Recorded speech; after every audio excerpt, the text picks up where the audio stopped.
ladies and gentlemen, and welcome to Fight for Our Freedom Radio. And I'm your host, Badbaby.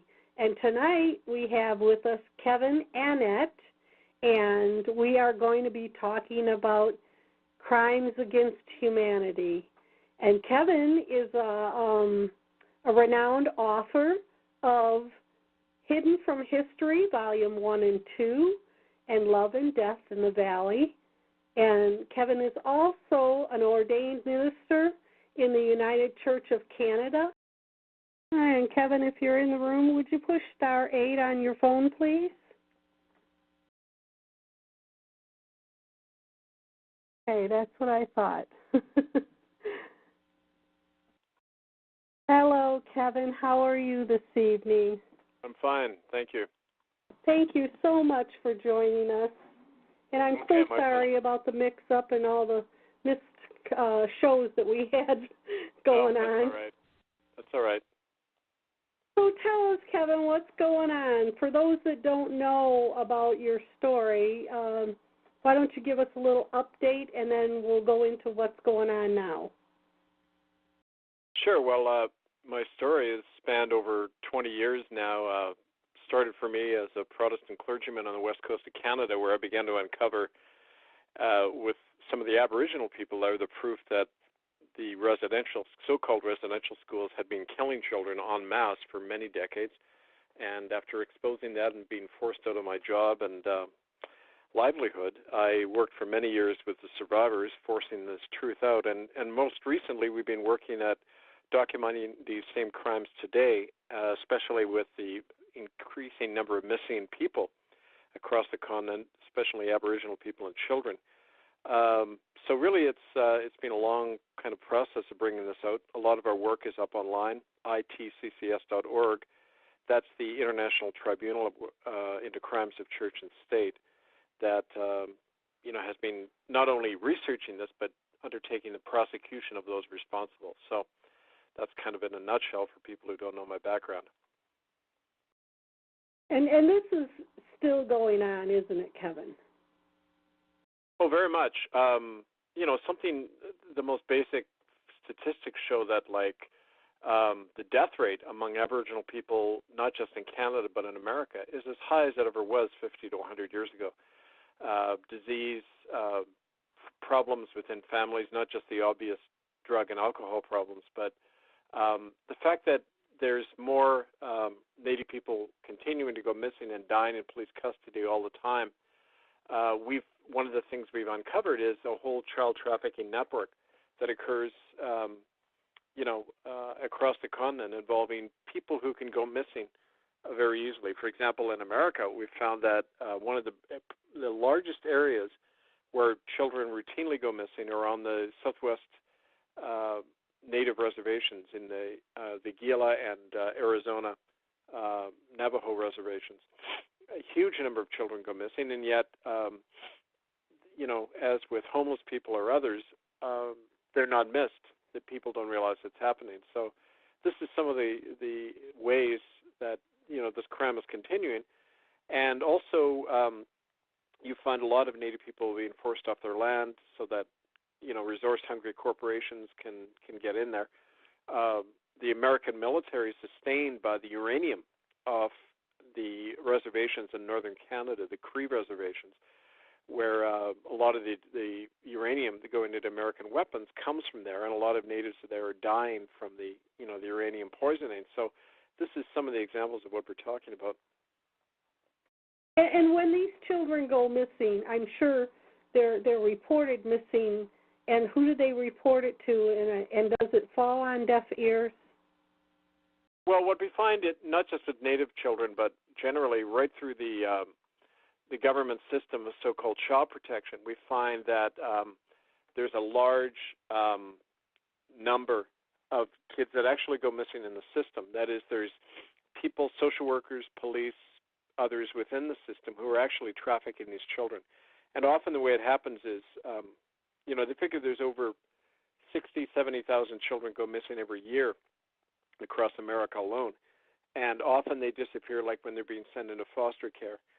They simply vanish. Or they end up in, very bad situations of abuse and that. So this is something a lot of people don't know about, but it's really quite prevalent through the system. Excuse me, I just had a cough for a minute. Yep. Anyways, and what happens to these children when they go missing? Explain to the audience what exactly happens to these children. Well, often children are used. There's child sex trafficking rings all over the place. It's very widespread. There was a statistics that came out a few years ago that showed in the United States the chance of for a child to be abused is something like 600 times higher in government institutions, whether it be care homes or orphanages or things like that. So some of these children go missing to be trafficked. Others, adoption agencies are constantly looking for children. They have a quota every year they need to fill.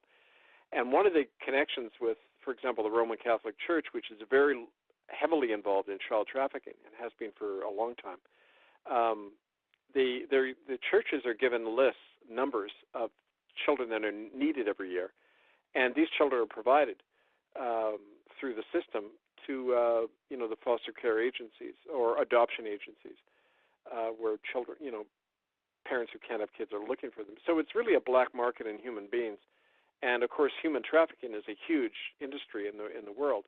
It's a very lucrative multi-billion-dollar industry every year, and child trafficking is part of that.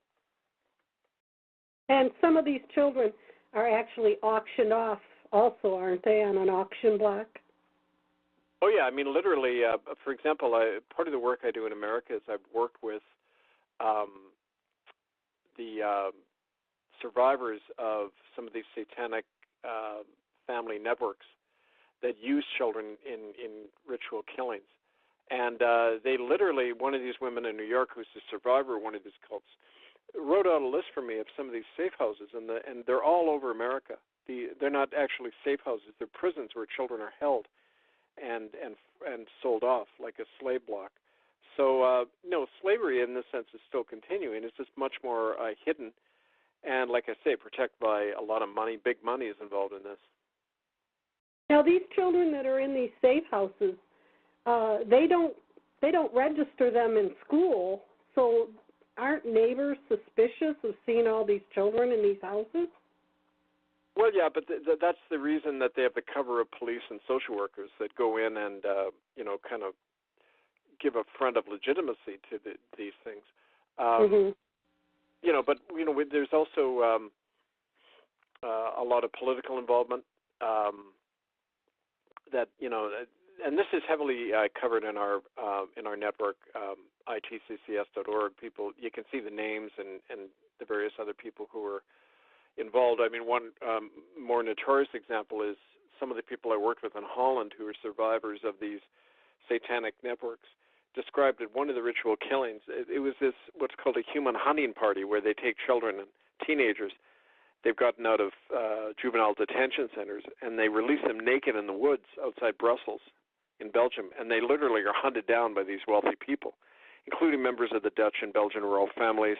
One of the guys seen at one of these hunting parties in 2009 was George Soros, who is a multi-billionaire. He is the chief financial backer of Hillary Clinton's campaign. And, these elites do these kinds of things routinely, and they're protected in that. And their biggest protection is the fact that people find it hard to believe that this stuff would go on. Horrible, horrible thing to do to a child. They have to be terrified. And they also, after they hunt these children down, they use their organs, they harvest their organs, don't they? Organ trafficking is a big industry in itself.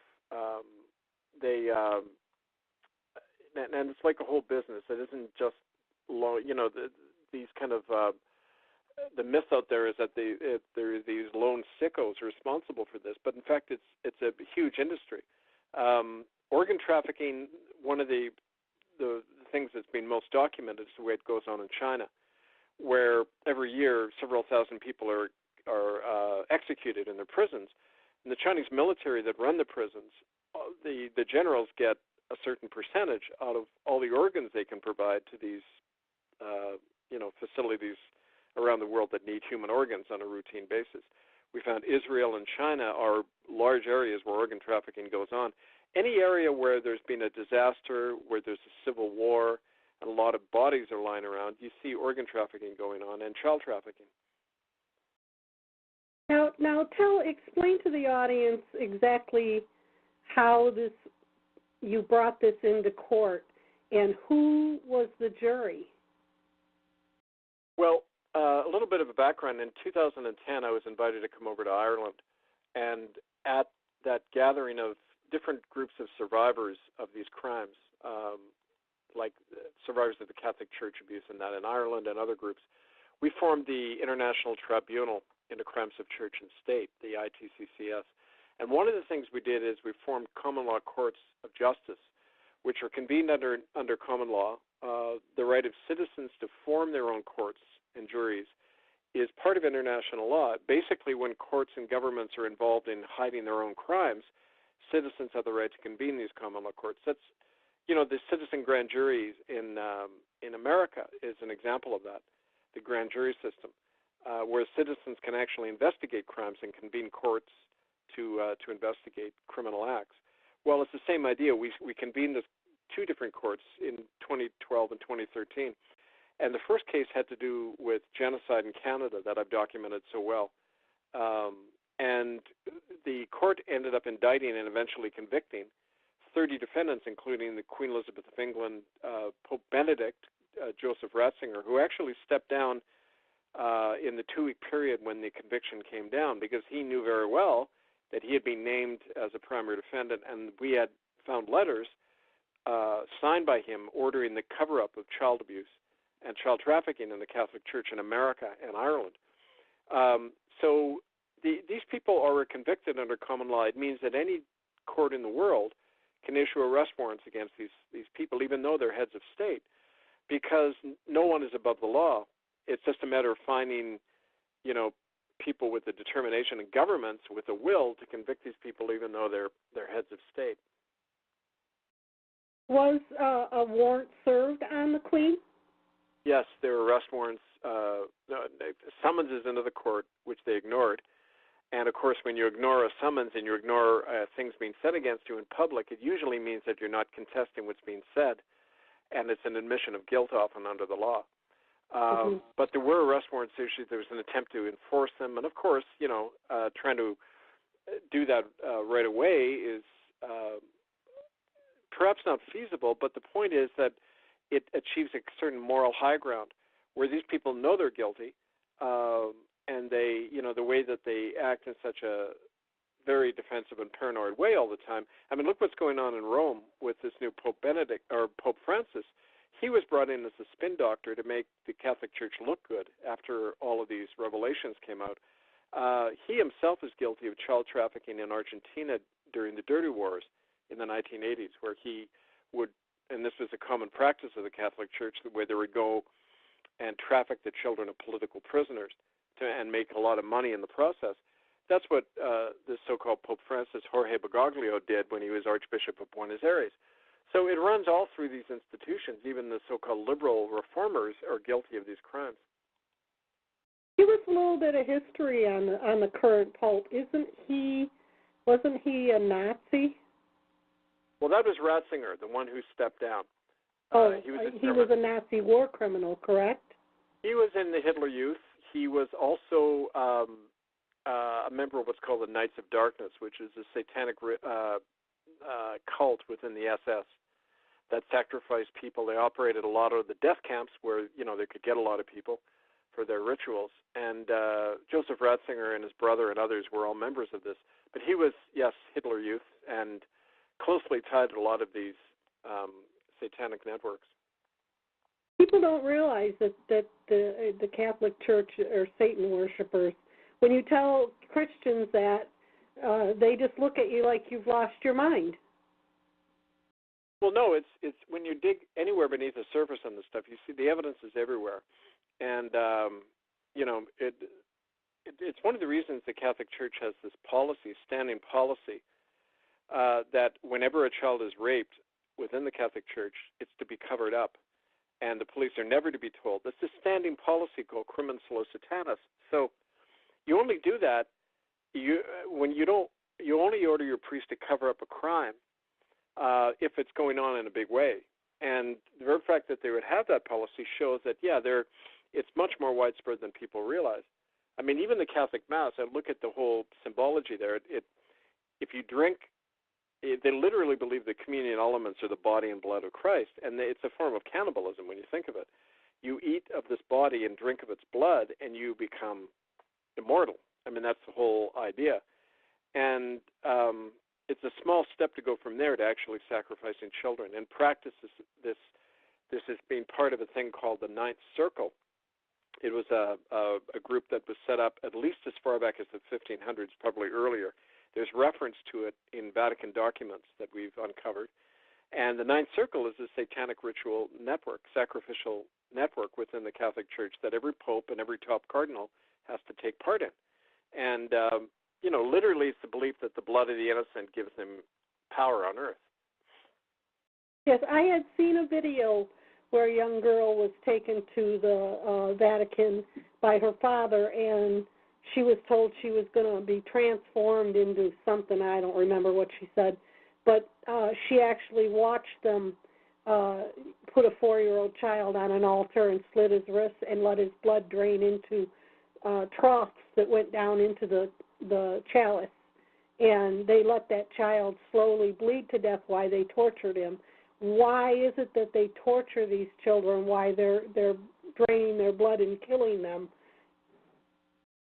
Well, I mean, it's the belief that the blood of the innocent will give you youth, will give you eternal life. It's also used as a device to terrorize people. I think when you look at the whole belief, and I find this working with a lot of survivors of abuse within the Catholic Church and the other churches, that the very fact that 99% of priests who rape children get away with it, that they're protected by their own institution, that the government and police look the other way all the time, the very fact that they do that means it's a way to keep people in line. And every government in the world needs ways to keep everyone so afraid and traumatized that they do what they're told. So, in fact, this is also a great way of mind control and keeping any population in line. If you know your children could be taken away and raped at any time, you tend to do what you're told. And we find this working on Indian reservations as well, the way that the chiefs that are often in the pay of the government and big corporations, they often traffic their own children off the reservation in a way to keep the families in line. I would be scared to death to even take my child into a Catholic church, because if they fit the profile of what they have on the list, they could end up gone. That's right. And they get away. I mean, we know if you read anything about history, it's the most murderous institution in human history. And it has nothing to do with Jesus Christ. It's the continuation of the Roman Empire. Tell us some of the evidence that you uncovered when you were first investigating this. Well, this was as far back as the mid-1990s now, but and like I say, you can see all the evidence online at itccs.org. But some of the very first evidence I found was just as a minister working in the community, and it involved eyewitnesses who had gone to the local Indian schools who were coming into my church. I used to let people speak from the pulpit and in other forums, so we were hearing firsthand from these witnesses things like routine rape of every child who came into the school. It was just routine. Beatings every day, starvation. Often in these so-called Indian schools, children are just left to starve to death, and the church would pocket the money and never feed them. That was common. I mean, I've talked to people who said the only way they survived is used to creep out of the building at night and eat out of the garbage cans. And so the death rate in these Indian schools was over 50% for half a century. So you don't have that enormous death rate year after year unless it's deliberate genocide. And that's, in fact, what was going on. There was medical experimentation. They used to sterilize native children if they didn't convert to Christianity, if they didn't give up their land, and if there was any kind of opposition, they were simply sterilized. using invasive surgery, X-rays, all the methods you hear about going on in death camps in Europe, these were being used in Indian schools all over North America, right up until the 1990s, which is when the last one closed in Canada. So it was out and out genocide, and yet, this last year in Canada, the government admitted that thousands of children died finally, but they whitewashed the whole thing, and not one person's ever gone to trial for any of these deaths of over 50,000 children. So, when the government and the church operate together like that, the criminals are still in charge. They can get away with it. And there was, for this trial, there was a man that had eyewitnessed the Queen and Prince Philip taking these children from one of the schools. Could you tell us about that? That was William Coombs, and he was a friend of mine. Billy Coombs was a Shuswap Indian from central British Columbia. And when I did a lot of my work for a long time in the downtown east side of Vancouver. It's a poor area. It's a slum area of Vancouver, and a very high number of Native people there. And I had a radio program there for 10 years, and often survivors of these schools would come in off the street and just talk on the air on my weekly radio program that was called Hidden from History. And Billy Coombs was one of them, and he came in for a couple of years. He was working with us, including when we began to protest at churches and occupy churches to bring out this truth. Billy Coombs began to describe one day how when he was 10 years old, he was at this Catholic Indian school called the Kamloops School in central BC, and he saw the Queen and Prince Philip show up, and he knew they kept referring them to the Queen and the Prince, all the priests in the school, and Billy recognized her later from photographs. This was October 10th, 1964. Now you notice all the numbers add up to 10, 10th month, 10th day, 1964, and at this picnic the Queen gave for the kids, she took 10 children away with her, 7 boys and 3 girls. And those 10 children were never seen again. And we issued summonses. That's one of the issues that was in the court case involving her as a main defendant. We asked the Buckingham Palace to respond and say if she had any knowledge of the whereabouts of these children, and they never responded. But William said none of those children were ever seen again, and they were threatened never to talk about it.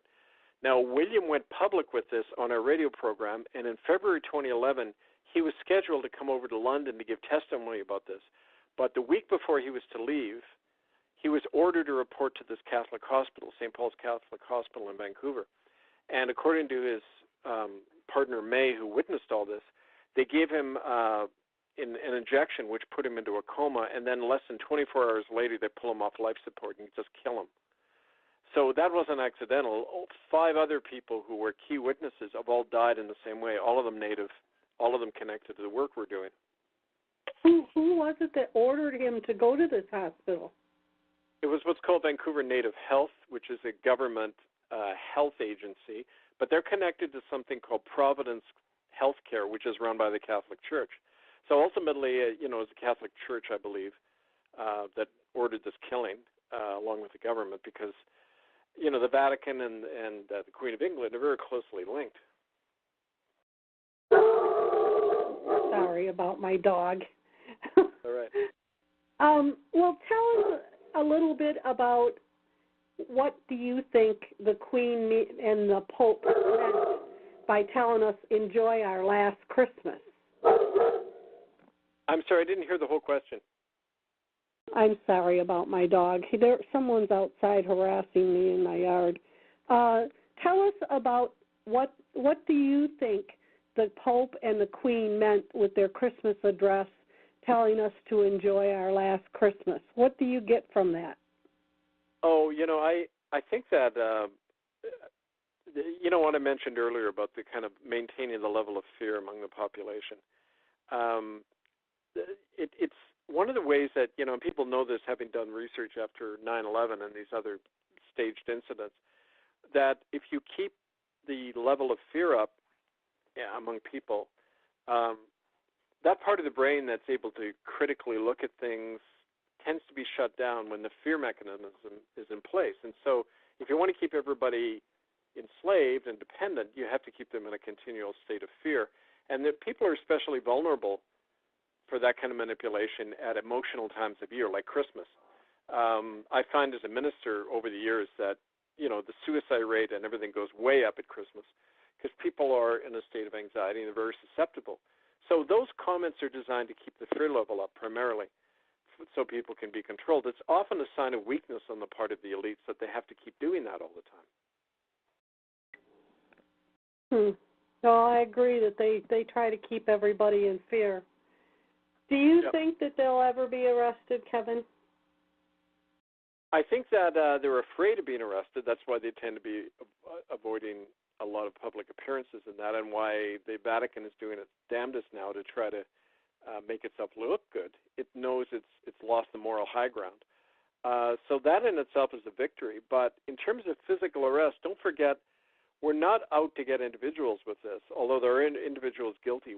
Our whole focus is on stopping the institutions responsible. And so it's a whole institution and the huge money behind it that's responsible for these ongoing crimes. So that's one of the reasons we're training people in the common law, trying to get them to convene their own common law courts to stop these crimes in their own neighborhoods. I mean, one of the things we've done with some success in Canada is we've actually performed citizens' arrests on known child raping priests. We've gone into their churches, issued them summonses, arrest warrants, and escorted them out of the church and literally banished them from the community, saying you're a threat to public safety. You're enforcing this policy in the Catholic Church where child rapists are protected, and that's a threat to the children, and so we're banishing you from the community. You do that enough, and they start being, you have an impact. It's just that we need enough people doing that, and unfortunately, a lot of people aren't aware of their own power. And they're they don't think they can do this, right? We've been raised in kind of a slave mentality to think that the law is something other than ourselves. But these are kind of actions at the community level people have got to start doing. Now, the court is in Brussels that found them guilty. Tell me, how is it that they can still do this child hunting in Brussels? Oh, well, they have, one of the women, and the testimonies of two of these eyewitnesses are up at itccs.org, Toos Nienhuis and Anne-Marie van Billenberg. Both Anne-Marie and Toos described how when they were witnessing these events, the area was cordoned off by the Belgian army. So there were soldiers, protecting this human hunting party. And one of the reasons is Queen Beatrix of the Netherlands, her own sons, were involved in these hunting parties. And Toos and Anne-Marie know this because in Toos's case, she was born into the satanic family and she was part of these rituals. Anne-Marie was married into what's called Drangheta. Now, Drangheta is the European name for the mafia, and they provide a lot of the children. They're involved heavily in drug and human trafficking all over the world, but especially in Europe. And Drangheta tend to entrap judges and politicians and other people to work for them. So they'll bring them out to these things and then use that as a form of entrapment. The CIA do the same thing with American politicians all the time. The CIA admitted that they run child brothels in Bangkok, where they bring in congressmen and senators, drug them, and then have them in with pictures of young young child prostitutes. So these entrapment methods are used all over the world to control politicians and judges and others. And, this is the case with these satanic networks as well. I know that even if you accidentally stumble on seeing something that you're not supposed to see, for instance, I had read an article where there was a man that was refueling an airplane that was going to Brussels, and it had all these children on it. And he casually said and there were social workers involved, well, what are all these children going overseas? What's going on with all these children? And they told him, none of your business, mind your own business, and then the next day he was fired. Yeah, well, that's, like I say, fairly common. The thing is, people tend to look to the so-called media, the corporate media, for, when they see it there in Time magazine or something, suddenly it makes it real. But the reality is that a lot of these same the same big money behind these crimes also control a lot of the media. You saw that, for example, when Time magazine named the Pope as Man of the Year just before he came to America last September. Well, of course, that's no great comment because Time magazine also said Adolf Hitler was a Man of the Year in 1938, right? But the point is that the big corporate media are controlled by the same banks that fund this human trafficking and the drug trafficking, like HSBC, Bank of America, Citibank, which is owned by the Jesuits. There's a lot of big money behind these crimes, and they control the media. So we have to be our own media about this. We have to get the word out through, grassroots media. Yes, absolutely. And bankers are some of the people that hunt these children too. They go there too, don't they? Oh yeah, a lot of the elites. I mean, it's kind of like I remember when I was first getting involved in street ministry in Vancouver in the 1980s. I knew some of the cops fairly well, and I remember one detective told me one night over a beer. He said, Kevin, the problem with trying to stop child abuse, and Vancouver is a huge area for child trafficking, one of the biggest ones in the world, actually, Vancouver, Canada. But he said the trouble with trying to stop these guys is it's just so widespread, and there's not a thing we can do to touch them because they've got such political protection. He said these children, and this is his quote, he said these rich guys pass children around like they do fine bottles of wine. It's that simple, and who's going to stop them? I mean, that's kind of the bare bones. Disgusting. Well, God's going to stop them. That's who's going to stop them. So tell us what's going on right now. Update us on what's going on right now. Well, I mean, there's a number of things. I mean, first of all, like I said earlier, we've kind of expanded the work we're doing to look at, big focus is child trafficking today, but also missing people. We find that, for example, the Canadian government, there was an election and this new Liberal government came in, and they announced right away they were going to do an inquiry into all the missing Aboriginal women. Well, the trouble is they are relying on the very police that are involved in making these Native women going missing.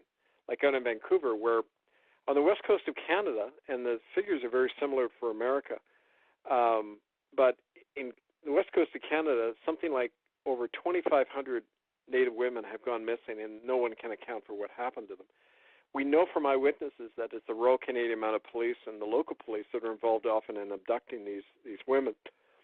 And so what we're setting up is our own kind of citizens' inquiry into this, but not just an inquiry. Once we get the information, we're going to form these common law courts that can actually arrest the perpetrators, including the police involved in this, perform citizen arrests. So a lot of the work we're doing is doing a lot of the grassroots training of people who are willing to take these actions, and that's, holding these workshops and training events and that to empower people with the confidence to do that.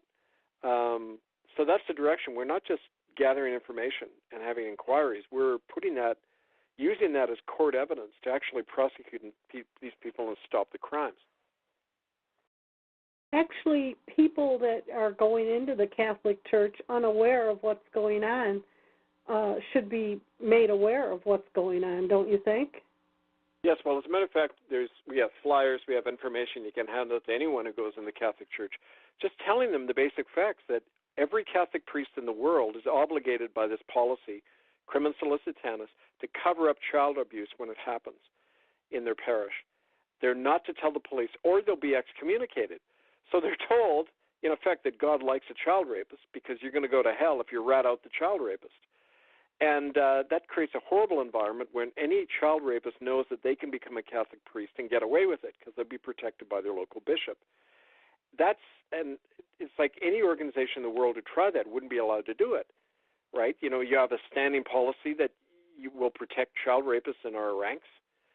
Who in their right mind would take a child into that situation or fund them by putting money in the collection plate? So literally we've got to tell people to stop funding this criminal body. You're committing a crime when you do that under the law. Actually, really, you're contributing to funding them for their criminal acts. Yep, that's right. And nobody, it doesn't matter if they call themselves a church or anything, nobody should have the right to do that under the law. And the U.S. government, by allowing them tax-exempt status in that, is helping them commit that crime. So if people wanted to find out how to help you make people aware, what would you advise them to do? Well, first of all, read our websites, itccs.org. There's also kevinannett.com. And this gives you a lot of the background information, but also write to me. I do a lot of public speaking and organizing. I've got a new book coming out this coming month called Unrelenting, and you can read about that on those websites.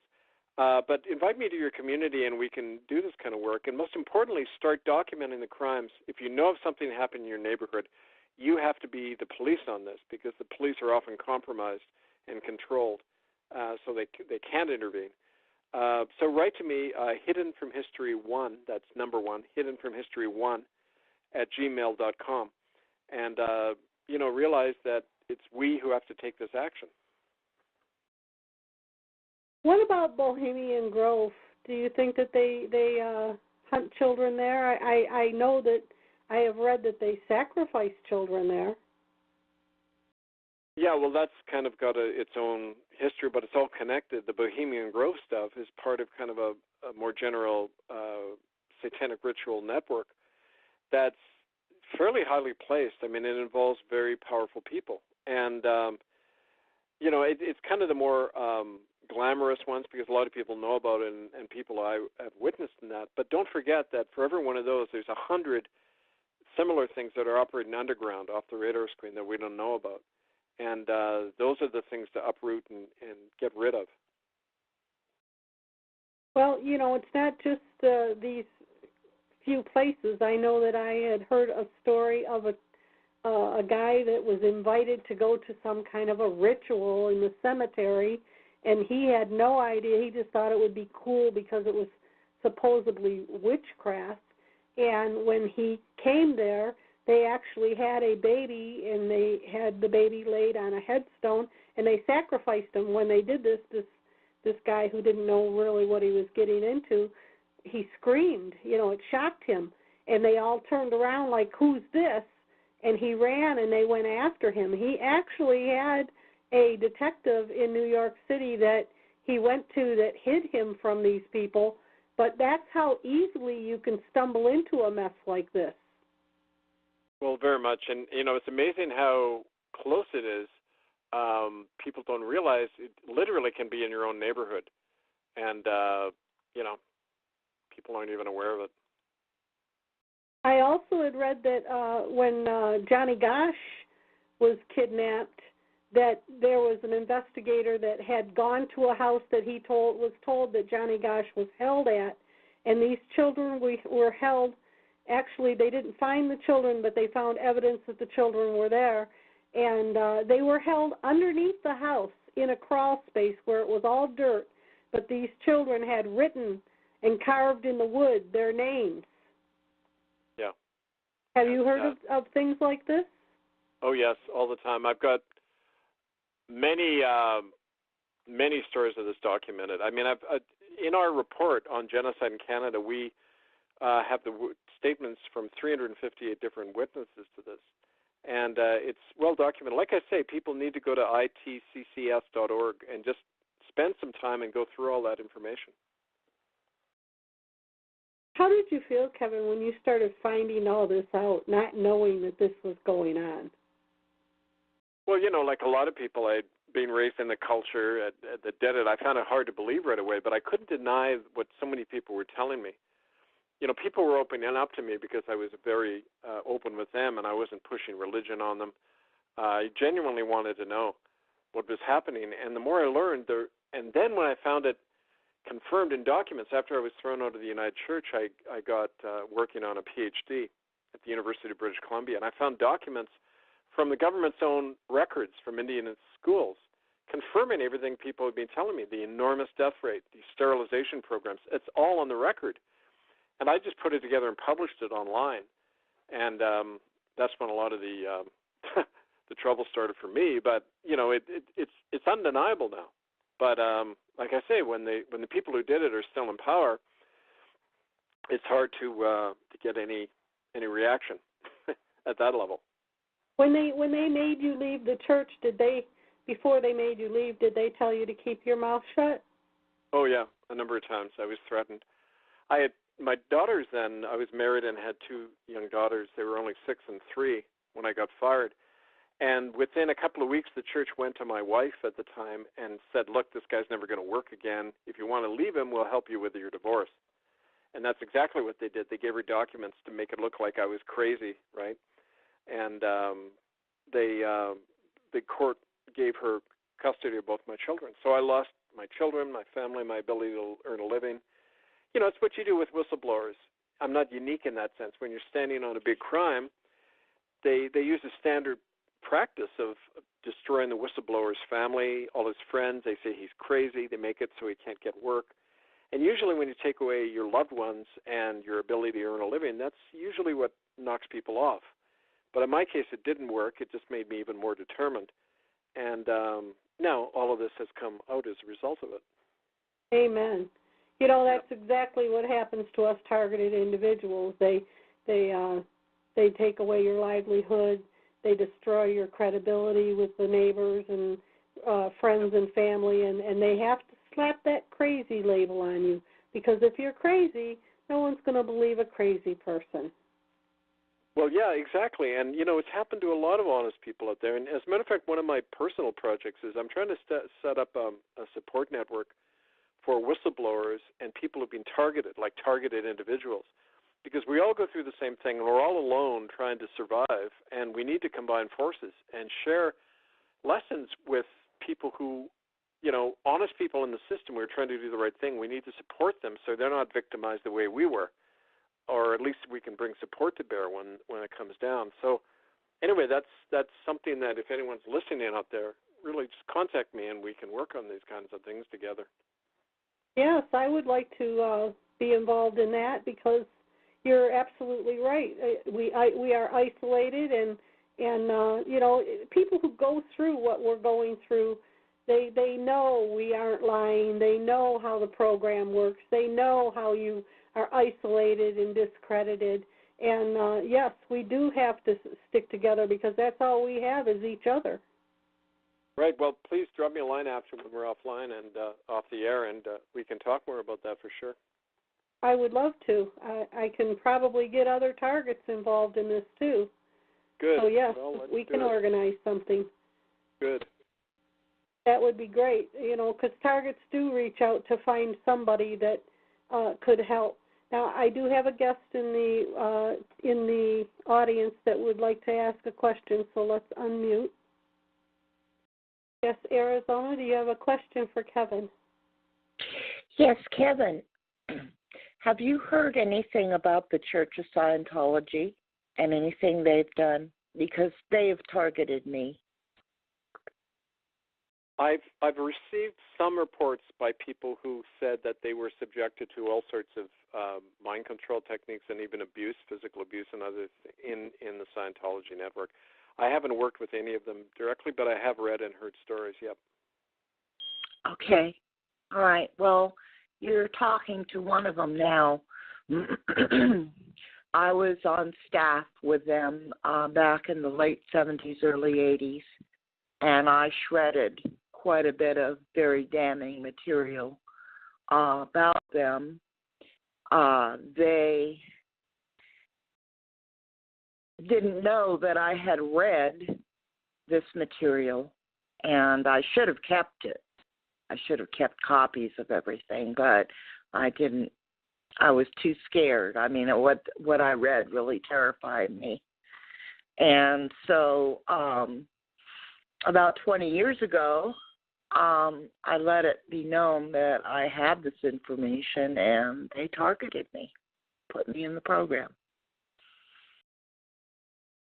Now, Arizona, would you be willing to work with Kevin on setting up this community that he wants to set up? Oh, yeah, definitely. Very definitely. Oh, great. Well, maybe you could, just give me, drop me an email, or we can communicate off the air about this. But yeah. I'd love to. I can give you my phone number if you'd like it. I don't mind if it's on the air. Okay. I've given it on the air before.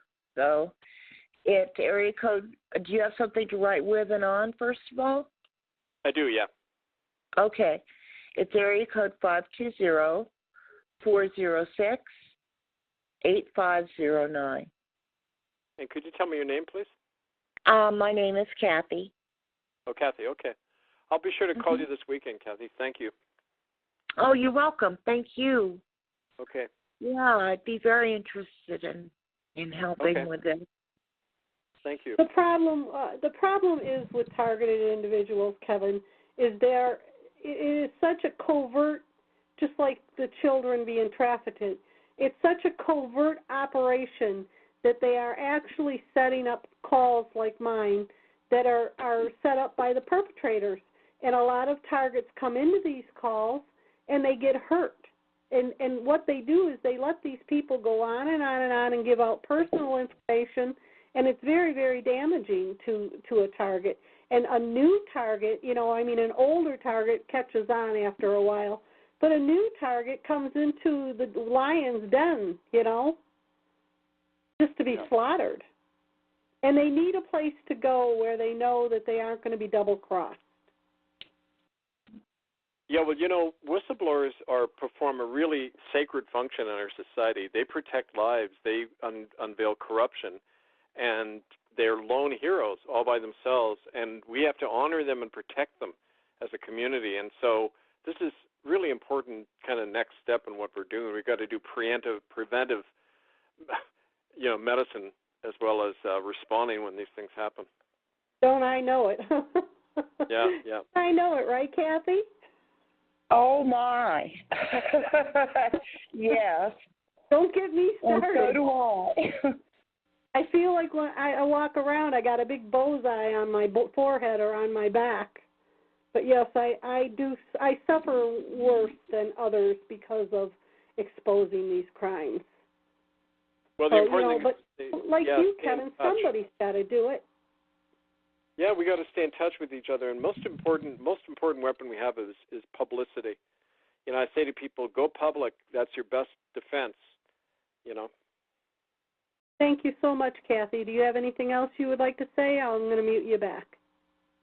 Well, I do have another question. I have been labeled mentally ill, and I'm wondering if I can still do the work with that label. Well, I wear their label proudly because that's one of the first things they always say to somebody when they bring out the truth is that they're crazy. Yeah.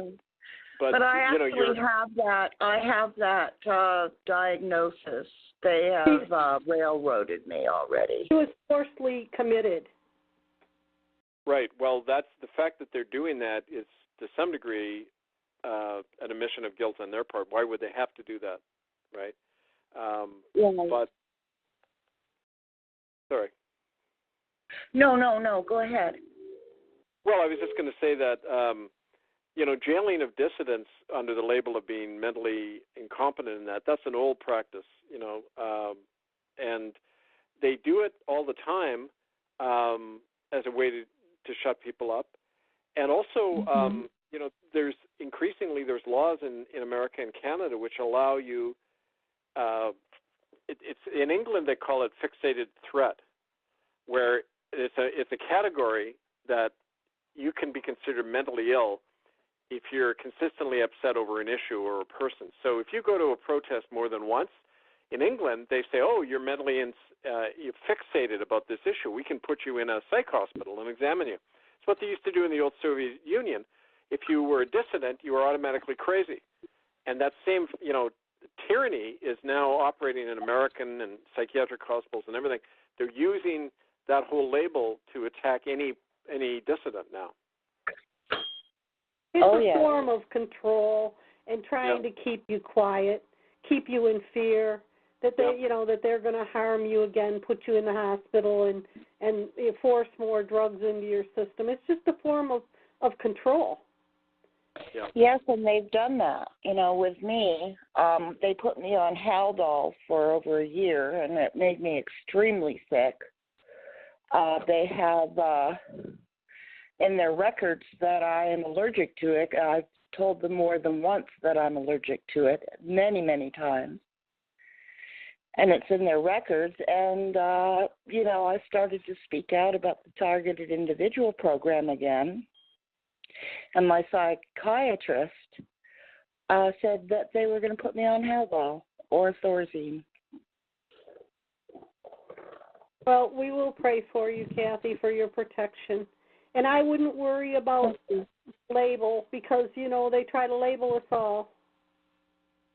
Yeah, I know that I'm not insane. And Kevin, Kathy will be a good person to help with this group because she has a lot of targets call her for prayer. Oh, good. Okay. Yeah, I'm very, very much. I have been redeemed of the blood of the Lord Jesus Christ.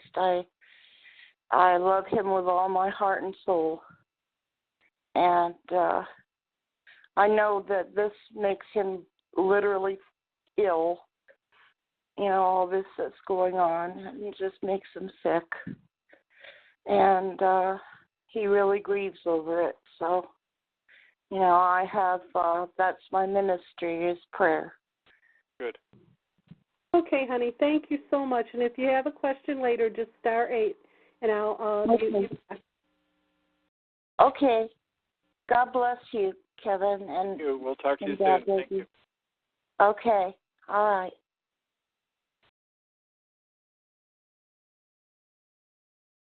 The two people that survived the hunting in Brussels, how did they get away? How did they survive it?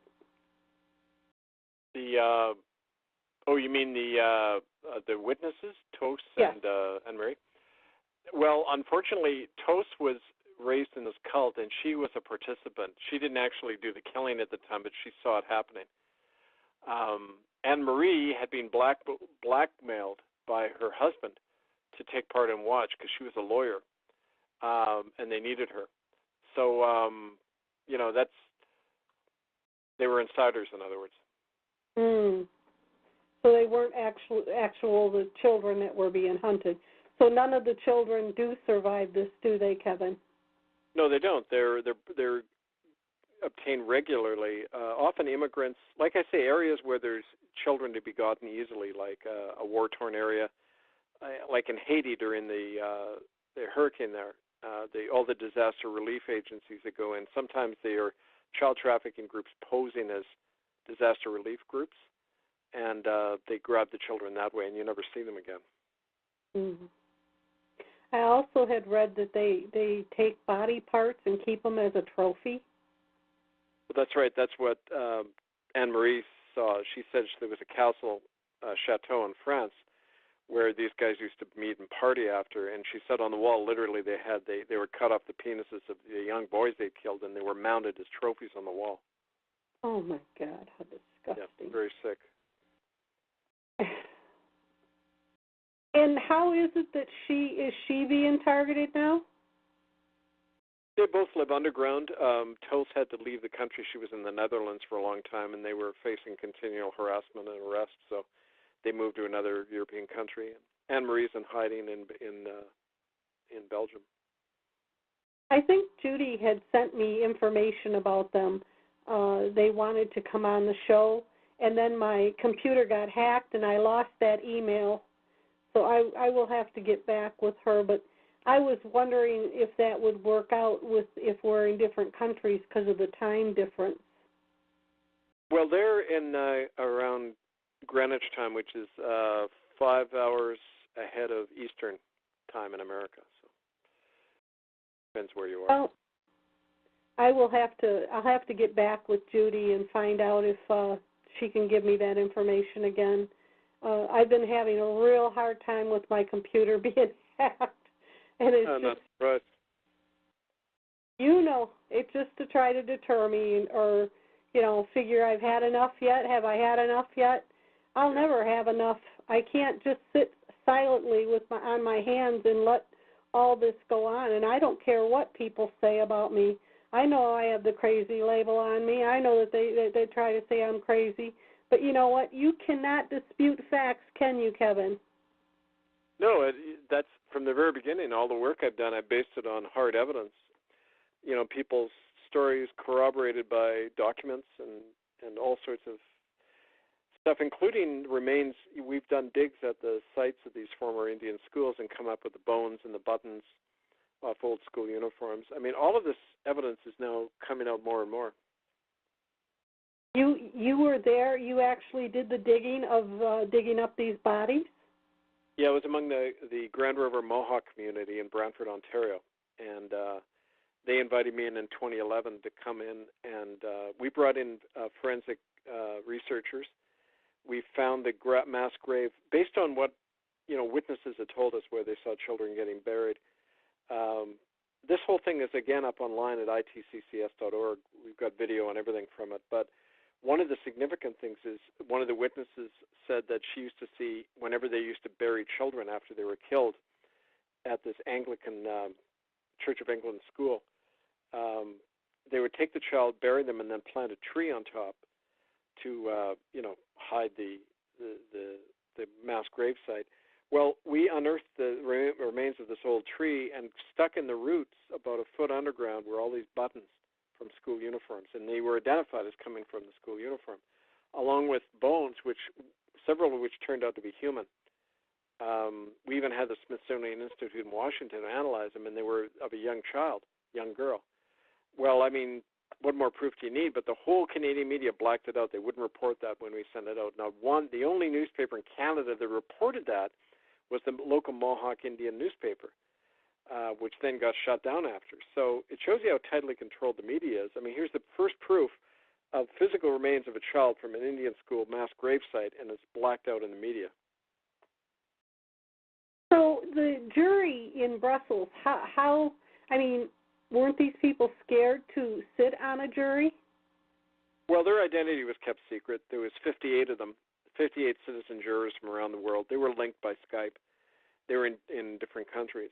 So we kept their identity, and the judges and the prosecutor, that was all kept off the radar screen for their own safety. I just want to say, if there's anybody on the phone that would like to ask Kevin a question, please *8 and raise your hand, and we will unmute you and allow you to speak. We are going to allow questions tonight, so just *8 and I'll unmute you. Kevin, I just, it's so sad. I really, every time I talk to you, my heart just breaks. I hate to say it, but I don't look forward to this show because it's heartbreaking. I know, it's hard to, it's a hard thing to try to do consistently because of it, there's so much of this stuff we keep unearthing, But the way I keep sane and stable is I've learned to ask God for a lot of help in this, of course, which I did all along anyway, especially when I lost my own children, the pain of that. But I take strength from the people around me, and I keep thinking, if I quit, I couldn't in my own conscience quit doing this, but if I did, think of these children who might die tomorrow if that happened. So the very fact that we're doing that allows me to go through this very horrible stuff and keep my eye on the real reason we're doing it. Well, the best thing to do is to shine a light on them. They're just like cockroaches. When you turn the light on, they scatter. That's true. Exposure isn't what they want. No, you're right. And that's why we have to do more shows like this and expose these people. And believe me, after this recording gets done tonight, I will be sending it out everywhere on the Internet. Good. Thank you.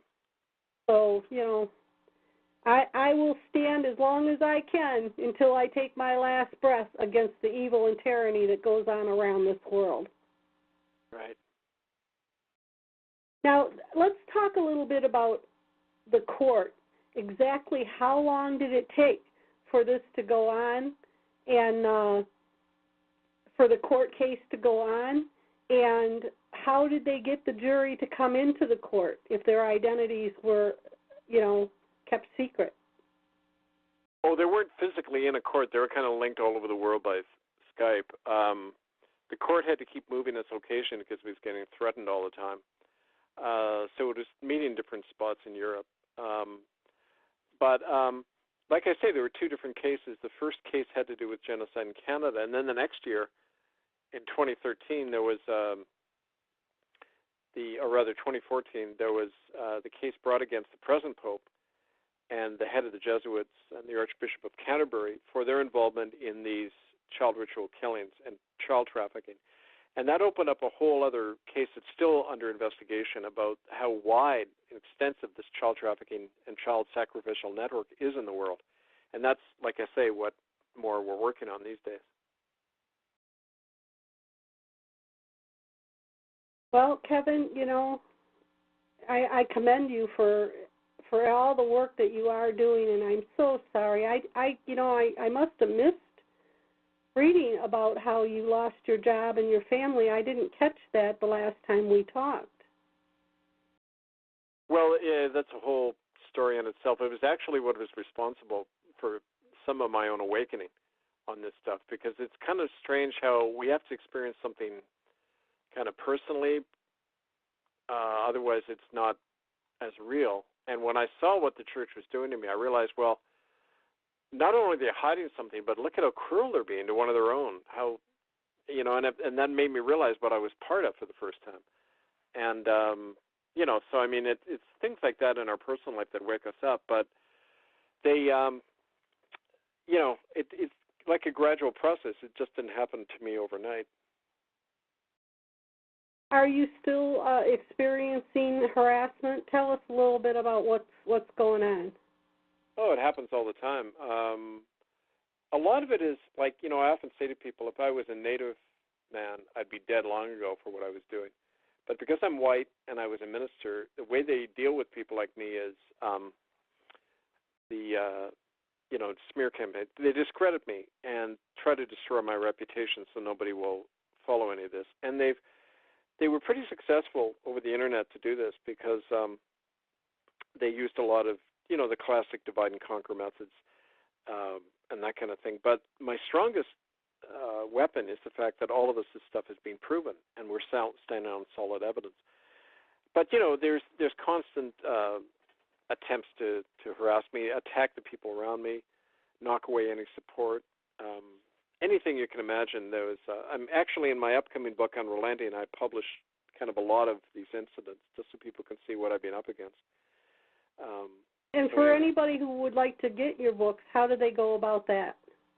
Well, all the information is up at kevinannett.com, but next month the book will be coming out, and I'll send you a notice about that, and you can tell your listeners how to order it. That the easiest way is just to write to me, and you can pre-order the book, and I'll be sure to get a copy to you. It's paperback. It'll be cheap, under $10 probably. And just write to me, hiddenfromhistory1@gmail.com. Okay, that's great. Well, you know, these people, regardless who they are criminals. They need to be arrested and held accountable for crimes against humanity. Now, besides the Queen and the Pope, who else was found guilty? Well, in the first case in genocide in Canada, it had to do with a lot of the officers of the church, the Royal Canadian Mounted Police, who were deeply involved in grabbing and even killing these children and burying them in secret. A lot of heads of various corporations that were profiting off, you know, the seizing of the land of these people who were killed. You know, there's a whole list there. We call them the Dirty 30, actually. There's 30 of them. And again, their names are up online there at our tribunal website if people are interested. But the important thing is that it was involving heads of state, heads of the churches and everything. And, you know, that's part of what got the interest going when we were saying, well, we're not going just after the small fish here. We want to take out the main people responsible.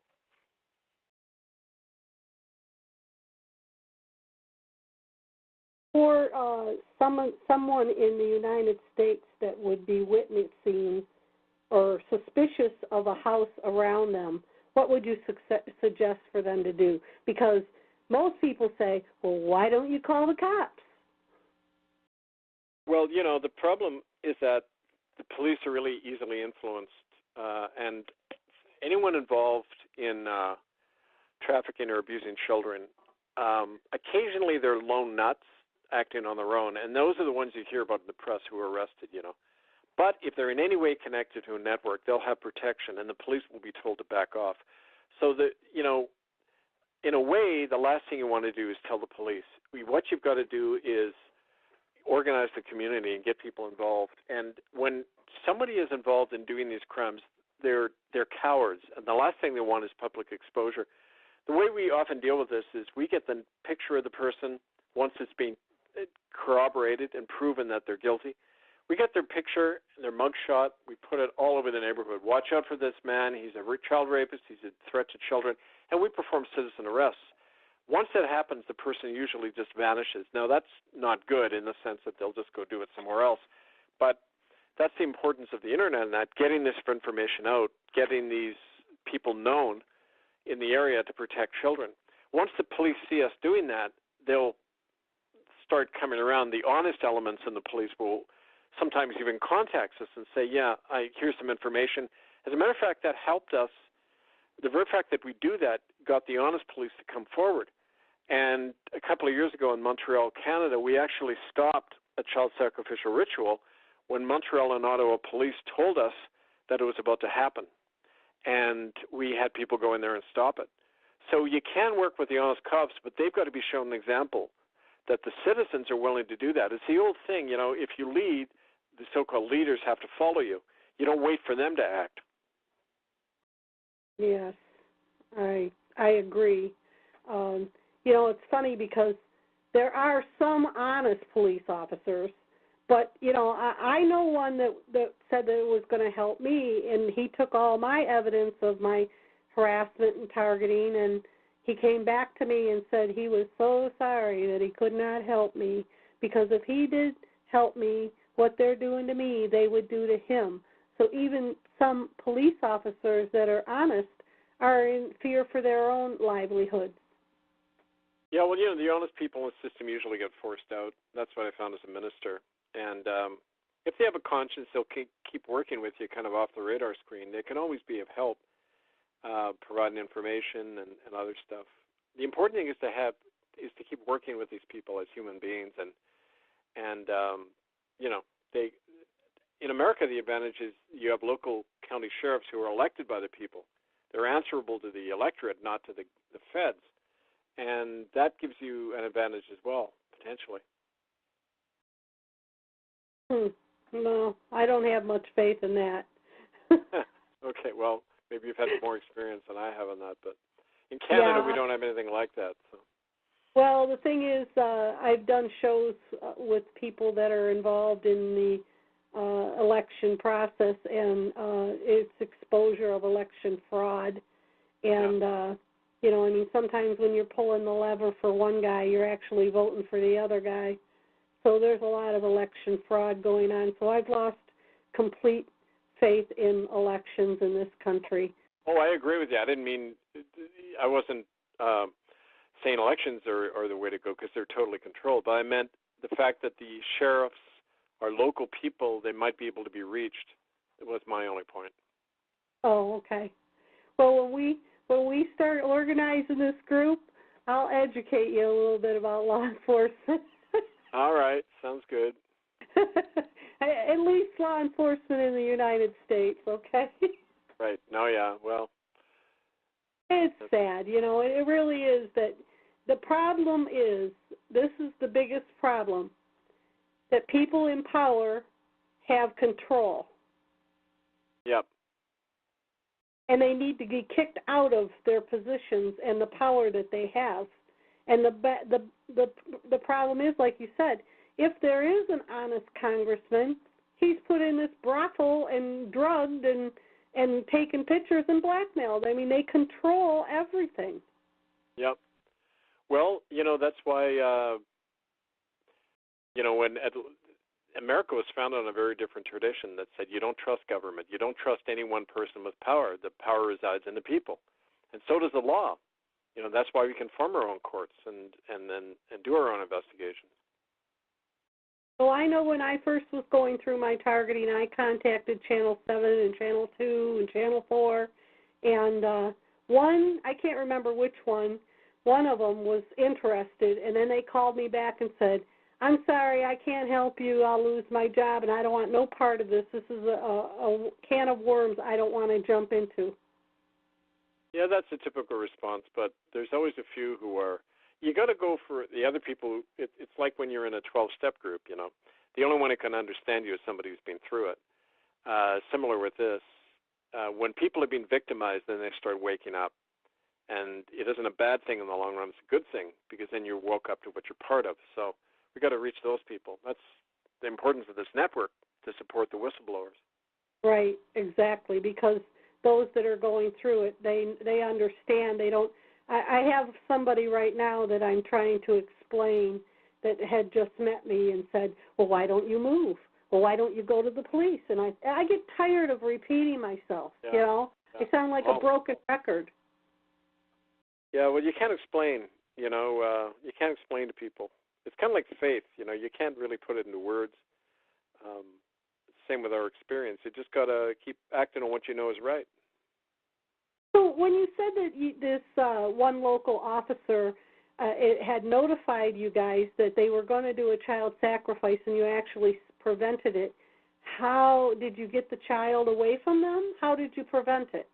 Well, the way it worked was with some of the people I work with in Europe, they have ex-military, ex-private security guys who actually have formed themselves into a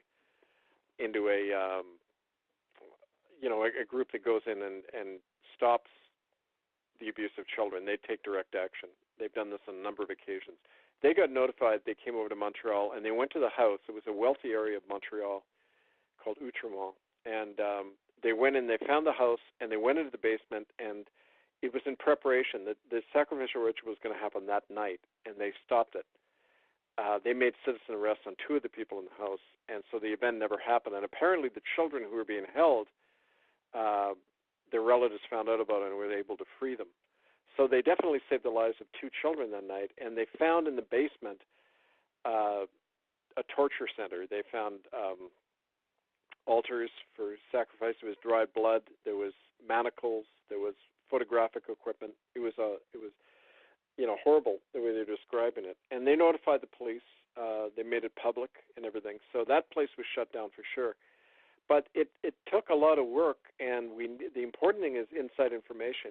And what we're trying to do is create a climate so that more insiders will come forward with this information. Absolutely. That's why people have to be made aware, because there's probably someone right now that might be listening to this show that might be suspicious about activity of a neighbor's house, that children are coming and going and they don't know what's going on over there. And my advice would be start videoing or gathering some evidence, wouldn't you think? Right. Now, you got to do that, and never do anything by yourself. Always do it in a group or at least one other person there, as evidence to document what's going on. But you start out and form a block committee. You get everyone in the neighborhood together, the people interested, and say, we got to start monitoring the neighborhood and protecting our children. You know, the government, social services, the cops, they are involved at times in abusing children. We have to be our own protectors. So, that block committee can document the crimes. They can take action. You got to organize people as a group and not just act individually, although that's often how it starts. I know a target right now that's in fear of losing her children. She says every time she takes them into the emergency room or to the doctors, that the doctor tries to say that she's not caring for them properly and maybe she needs to be evaluated. Well, the thing is, in these child trafficking networks, they have doctors, social workers, others on their payroll. They target women. Often single moms are targeted because they're vulnerable. And they'll get a social worker to issue a fake report about this woman and then lose their child that way. And if she complains, they put her in a mental health institute, right? So, I mean, it's unfortunately the common way they operate. That's exactly what's happening to her. She's a single mom with 4 children, and she has to be very careful of what she says.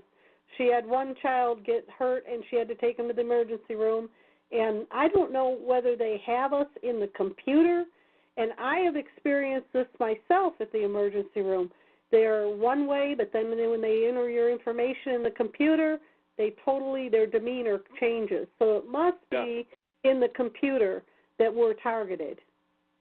Well, it's easy to do now with centralized computer systems. You just program it in to say this person who's on their list gets, when their name comes up, you write in, that they're under diagnosis for mental illness or whatever, and boom, you got them.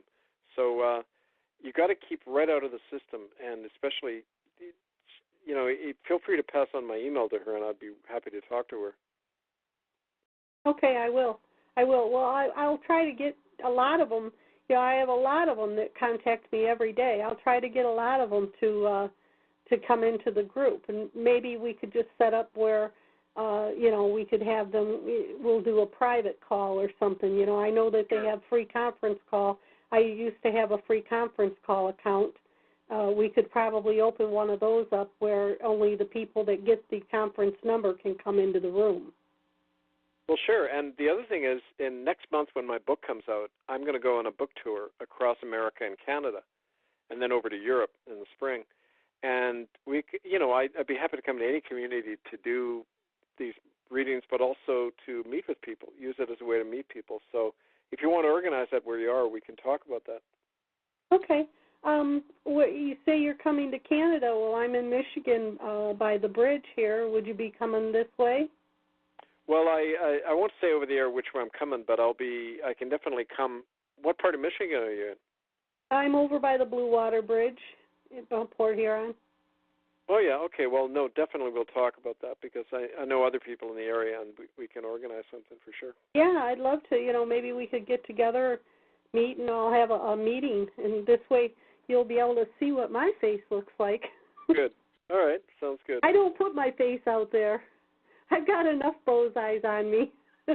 Yeah. Well, like Kevin, do you feel that this is heavily being done still? Yes, all the time. These crimes, they don't stop. They just shift location. And, we can force some of it out like I did, but these Indian schools and that. But then it was just like finding the tip of the iceberg, and I didn't realize how deep it ran and how high it ran. But on the other hand, we have the numbers. All we have to do is kind of get that sleeping giant called the people woken up, and we could stop this tomorrow. Judy had mentioned to me that something about there was a dead baby found on the top of a garbage can, and that brought about a law. Do you know anything about this? Well, I'm not sure what the specific incident is, but, I've heard a lot of those incidents, yeah. It's so sad. It is so sad. Yeah. We need to, I think we need to always stay in prayer for these children, too. Well, that's the thing. That's a really important part of it. Yep. Well, do you have any advice for us? Well, just to realize that it's a spiritual battle, for sure. We've got to be united that way, but also in our community, we've got to take action where we are. That's the front line is right where you are. And be alert and document these things and contact me, and we can start working together on all this, because it's, if we don't have our children intact, we don't have a future, and that's how this affects everybody, because it's our children. Now, how would a targeted individual, because you're not going to get a neighbor community to work with you, so, the only thing we could possibly do is to work with other targets. Well, that's why we got to start setting up this network of targeted individuals and whistleblowers. And they're kind of like, in a war, it's often the veterans who lead the rest, because they've been through it, they've survived, they know how to survive under fire. That's us. We're the veterans, and we got to unite other vets to provide leadership for this, because otherwise the people tend to be like sheep, because that's how they're being raised. So it's up to us to unite that small number first. I did see a video where you had actually gone into one of the churches and held up signs. Tell us about what happened that night. Well, we've done that a whole number of times. It's one of the things that forced the government to issue their so-called apology, and it forced this issue into the public light. The most famous one we did was in April 2007. We walked into the largest Catholic cathedral in Vancouver right during the Mass, and there were about 50 of us, mostly Native. We were very quiet. We didn't make a fuss, and we just went in, and we stood there with a banner saying all the children need a proper burial. The priest freaked out. They grabbed us and tried to force us out. But what was interesting that day was the police didn't show up at all. The doors were standing wide open. Normally the cops would surround the place when they knew we were coming to protect the church, but we went in there and it was just standing open that day, like the Red Sea parting. We just went right in. And really? I think it was an act of God. I know very much because the next day it hit all the newspapers what we'd done, and the Catholic Church freaked out. Their lawyers started calling me, and the next month the government issues their apology. So I mean, I don't think it was unconnected. And we even had support of the people in the pews. When we walked out, they all stood up to honor what we were doing, and that made the priest really mad. But so can you reach the people in the pews if you talk on a very human level about how they shouldn't be involved in this criminal organization? So, give us a percentage of the people in the church that reacted. Well, I remember we walked out. There was some of the Native women were there with their drums, and they started drumming, and we walked out very dignified, the whole group. And from what I saw, and I was near the front as we were leading people out, well over half the people stood up, and they weren't asked to. They just did it spontaneously, to kind of honor us on the way out. And that was amazing, the way that happened. And, yeah, really. I would have loved to have been there for that. Yeah. Well, do you feel that the people that stood up and honored you, they were aware of what was going on, or do you feel that you just made them aware? We just made them aware that day. A lot of them, of course, had never been told this stuff. They'd just been given the church line about everything, about the Indian schools. And, of course, some of our people were handing out flyers to them and educating them on the spot. But it's great to do those things because you do, by an action like that, more than you could achieve through 1,000 emails or anything. It's that action that really moves people.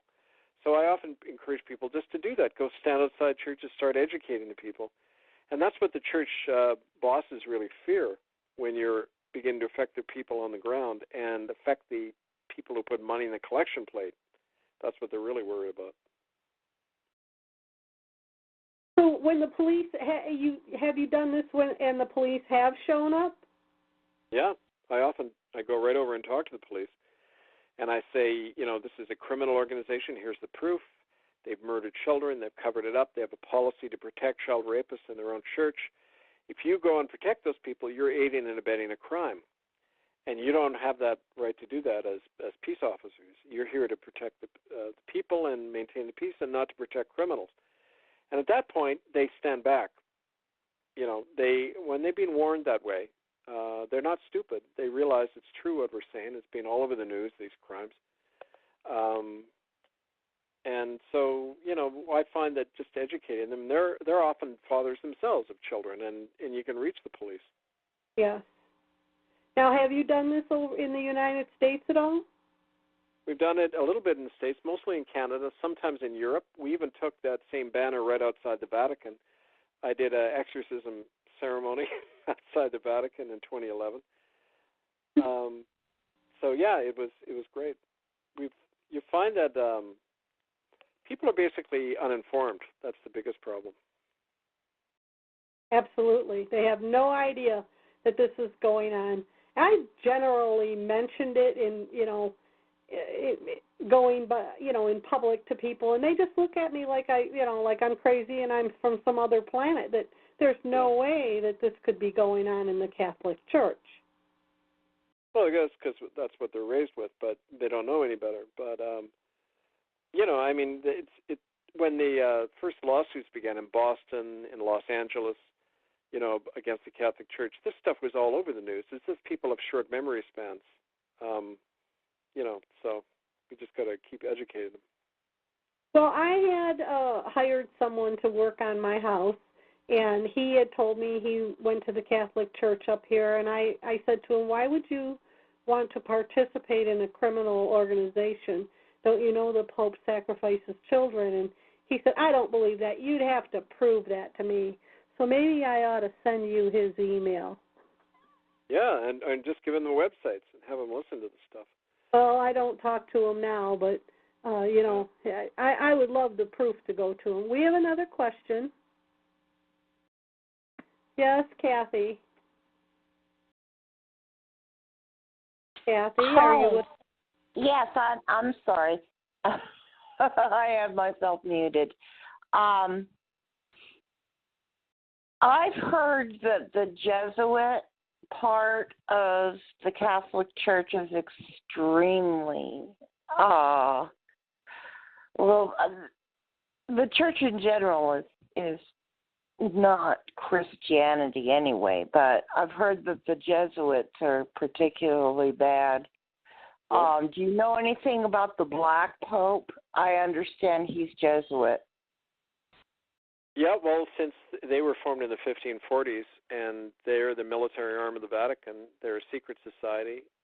They control a lot of the finances. They're called the Black Pope because the Jesuits traditionally wore black, the black robes. They were the big missionaries. They would go in and destroy anyone who was. They have a secret oath that you probably know about that entitles them to torture and kill anyone who threatens the Catholic Church. And they've done that over the centuries. It's all proven. I mean, you just have to read the history books. But they were the ones who set up these sacrificial networks as well. They're into some very strange stuff, and they're big arms dealers. They own a lot of banks in America. They're kind of like they try to be the power behind the throne all the time. And Jesuit University in America, Georgetown University in Washington, where a lot of the politicians are trained, that's run by the Jesuits. So they've got this I didn't know that. Yeah, interesting. They've scratched the surface, and amazing the number of CIA directors who have been Knights of Malta, who are, again, another secret Vatican organization. Yeah. Really something else. Oh, the first clue is the word secret society. Anything that's a secret, then they're hiding something. Yep.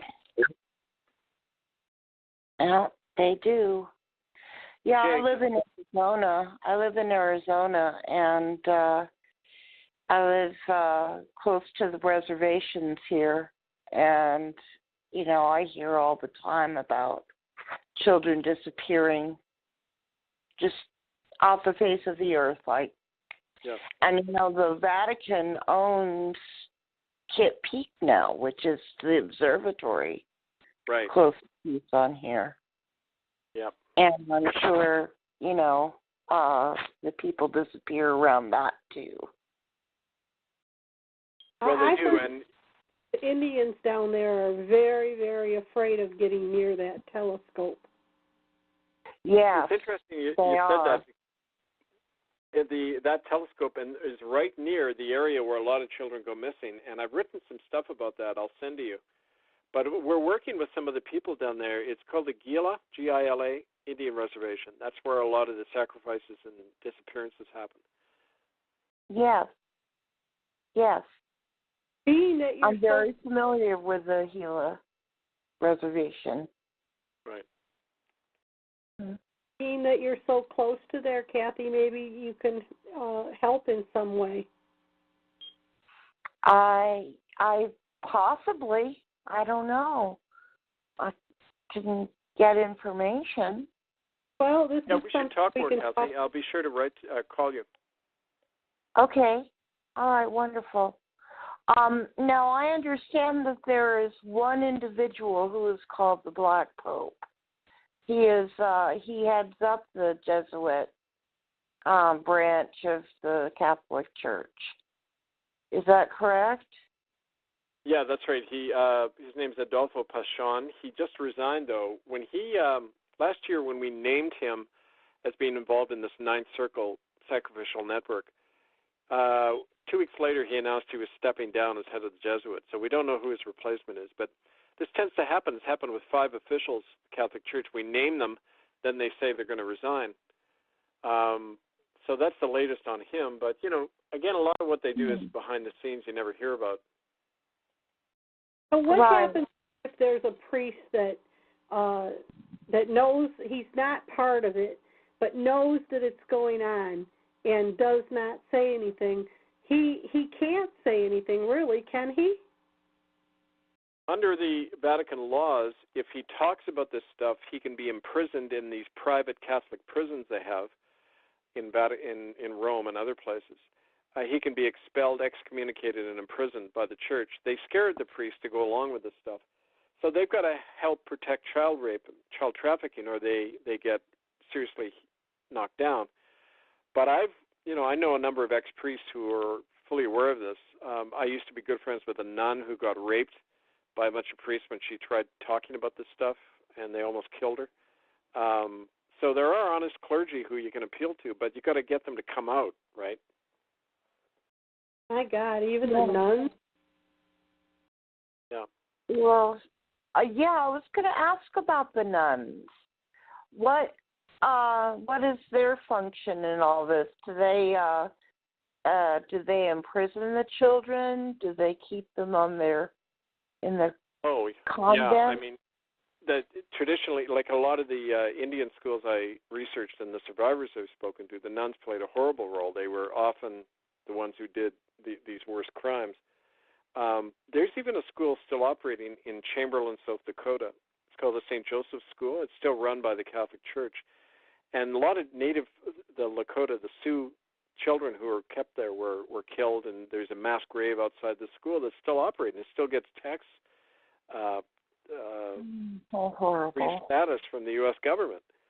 And so I keep trying to tell people they're still doing these things. It's not like yesterday, right? Now, I have heard, too, that if a nun gets pregnant, that they take her child and sacrifice it. Well, there have been accounts of, if you go to our website, itccs.org, there was an interview with a woman, Irene Fable, who said she saw a newborn baby who was taken from a native girl who had been raped, but also there was one from a nun who had been made pregnant by a priest, and they tossed it live into a furnace one night. She was there when it happened. She had to hold the furnace door open. That's often how they get rid of the newborns.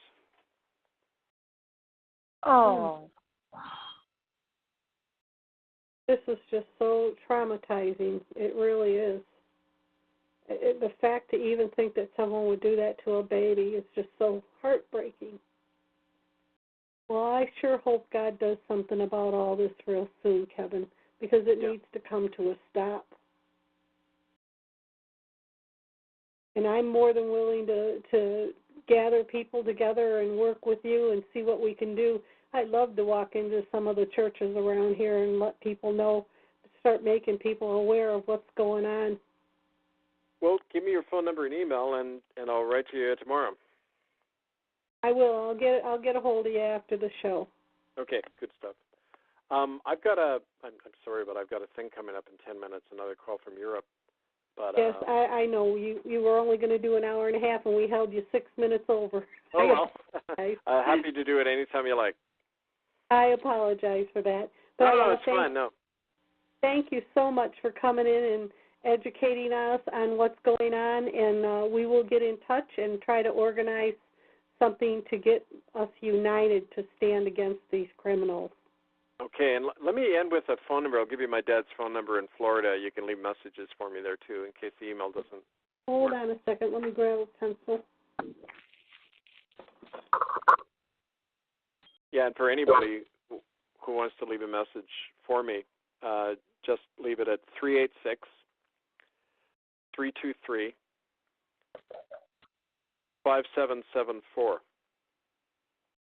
That's now, is this answering service? It's my dad's place, and he takes messages for me when I'm traveling. So again, that's 386-323-5774. Okay, I got it. His name Thank is Bill. You so he's 87 and he's just like me. He knows how to kick butt. So. And what's his name? So you don't want to give his name. Bill. Okay. Well, I will call him and leave messages for you. Oh, please do, and yeah. Thank you so much, Kevin, and God bless you in your work, and may the angels watch over and protect you. Thank you, and love you all. We'll talk to you soon. Thank you. Okay. God bless. Okay. Well, we got a few minutes. Do you have any comments? Oh, wow. Well, I mean, I know the Catholic Church is just so crooked because, you know, they would bring me food. They had a service whereby they would bring food to people who were disabled and couldn't get out, and they would distribute food. Well, they burnt me. They brought me poisoned food. And then Why am I not surprised? Yeah, they brought me poisoned food. And the guy who delivered it tried to steal one of my poems. He tried to get me to give it to him, and I wouldn't do it, and he got all upset. And then I found out that he had published it in one of the Catholic newspapers. Well, I do have a couple things I want to talk about that I saw today online, and one was an article that parents in Australia were furious after the school changed the words. I guess this must have been a Christian school.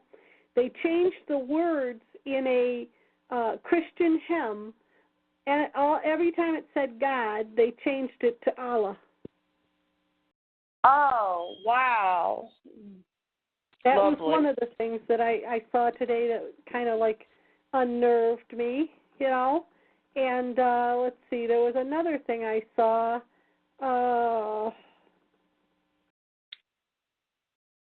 Trying to think what it was. Oh, another doctor that had holistic healing properties for cancer was found floating in the river in Spokane. So they're still killing off the holistic healing doctors. And there was another thing that I wanted to talk about. Let me see if I can find it. The gas leak in Los Angeles is still out of control. Many people are still getting ill, and today they were calling for it to be worse than the BP oil spill. Worse of a disaster, oh, yes. Wow. And guess what? Coincidentally, where this is going on, guess who owns the company? BP.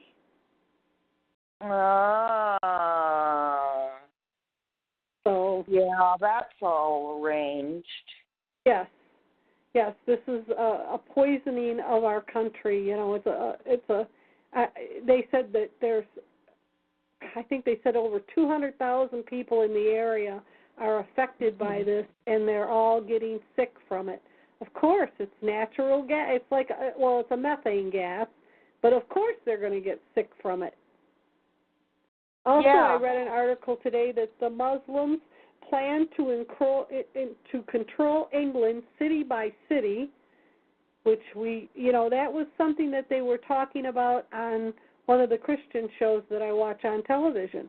And also, one of the things that I heard them say on this Christian show was that the Muslims are planning a day of destruction, where they are going to do this around the world. They're going to run through the streets and start cutting people with knives. Oh, my. So this is supposed to, and they're going to be instructed to do this, and their objective is each single Muslim, if they were to take out 10 people add that up around the world. Oh, wow.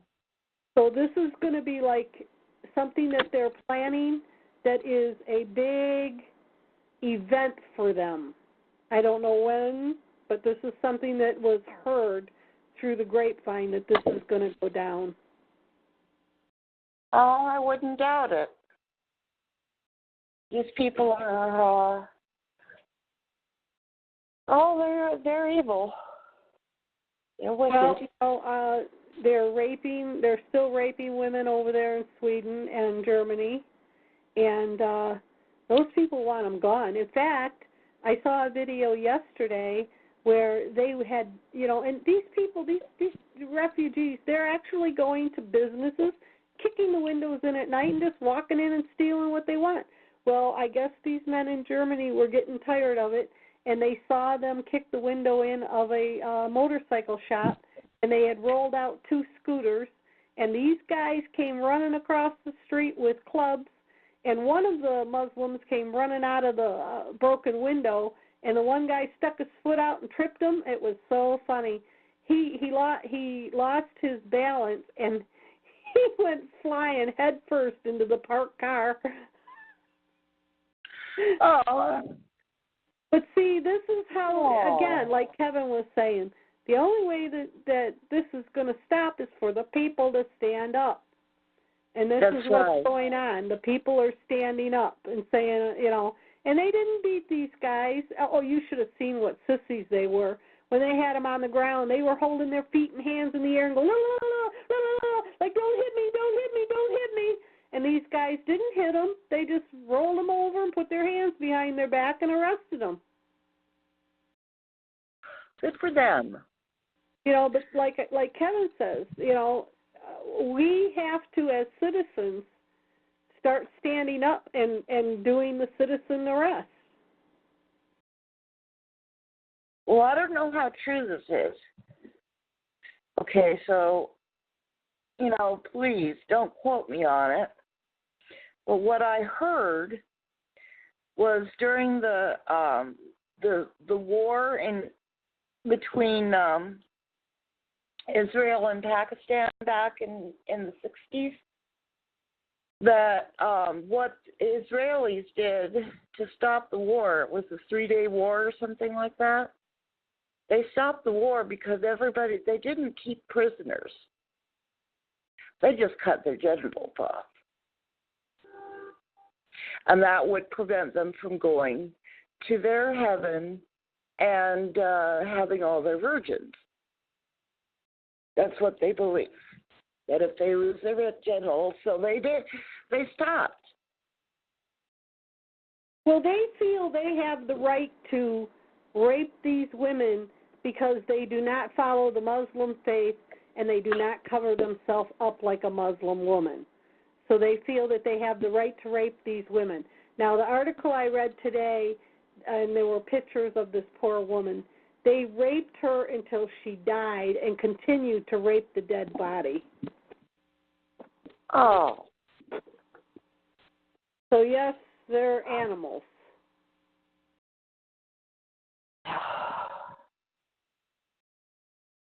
That's sickening. Here's another article that I came across today, and one of the things, and this is for people who are on food stamps, that the government is planning on endorsing a program where from now on, if you want food stamps, you must be RFID chipped. This is the way they're going to, because what are you going to do if you're on welfare and you have no way to feed your children? Are you going to deny putting the chip in your hand or deny your children food? And the next step is to get everybody on Social Security to take the chip. Well, that's another thing. I can't remember this woman's name. I'm trying to find the article right now. Evil woman, evil. But she, let me go back to my page. She actually came out publicly and said that they need to, and this is what, and I posted this article, and believe me, I got a lot of comments like you first, bitch. But she said that we need vans that are going to go door to door and euthanize the elderly. Oh. And the one lady that's my friend, she said, well, my mother's 92 and she has dementia. And if there's ever a van that pulls up in my driveway, they'll be looking down my shotgun. Same here. I said, my well, father's amen. 91, my mother's 83. They better not come here. Yes. Well, this is something that she thinks, and, you know, and I got to find her name. I got to go back and find the article. But, you know, the thing is, I don't think this is her idea. I think this is the idea of the elite, to tell you the truth. And she's just putting it out there, you know. Yeah. Yeah. Kind of like Dr. Death, huh?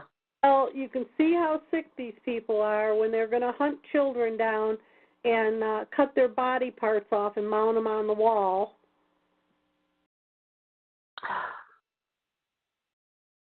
Well, a newborn baby in a burning furnace. I mean, they have no compassion for humanity. And I think that this is just spread around the world as far as targeting, because anybody that would target an innocent human being, and I don't care if they've been told lies or whatever they've been told, nothing that they have been told can justify doing this to another human being.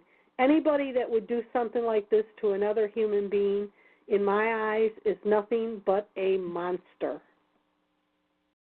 Yes, a criminal. And these are crimes against humanity, and they're crimes against everybody. We are all... Well, they profile people to see if they're suitable for being perpetrators. Well, you know, Kevin made an interesting point that it's the perfect place for a known pedophile to go to be protected. Just go to the Catholic Church and become a priest, and you'll be able to molest and harm all the children you want, and nobody's going to be able to do diddly squat. In fact, you got a ticket to ride. Yeah. Wow. It's sad. It's,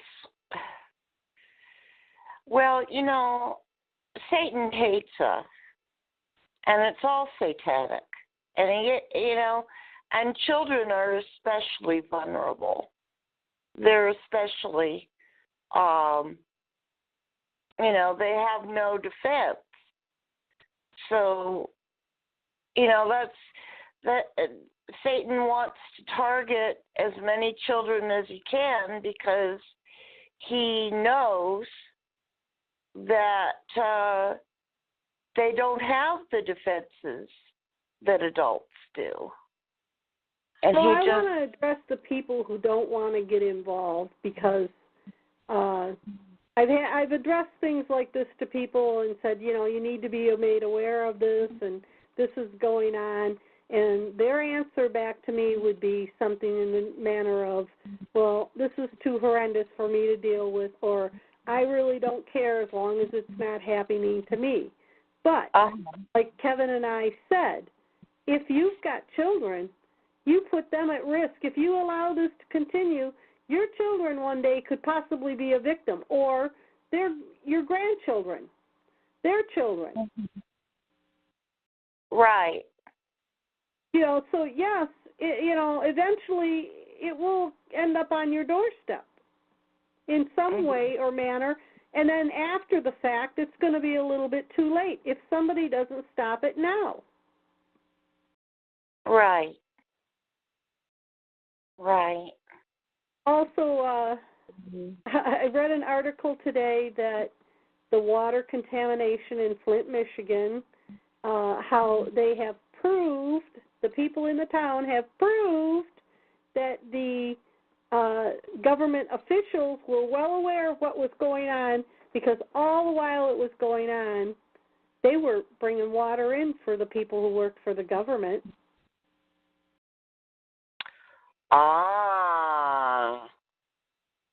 So, just... Oh, wow.